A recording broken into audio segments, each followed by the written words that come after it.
Des rivières d'habitude sans histoire qui débordent, des maisons devenues inhabitables, des villes désormais sous l'eau.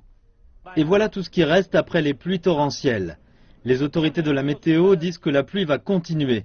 Dans la ville de Nanjing, la pluie a causé la rupture d'une digue, menaçant tout ce qui se trouve en aval.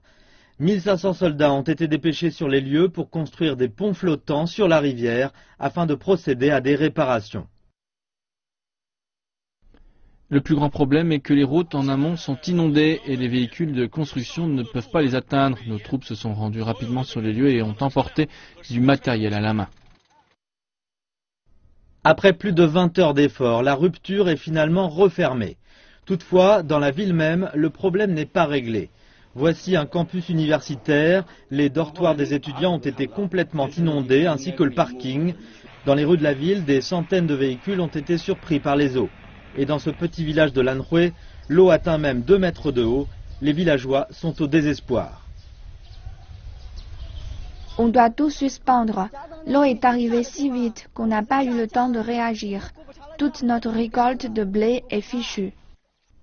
Les autorités locales ont distribué de la nourriture, de l'eau et d'autres biens de première nécessité dans les zones touchées par les inondations et plus de 3000 personnes ont été relogées.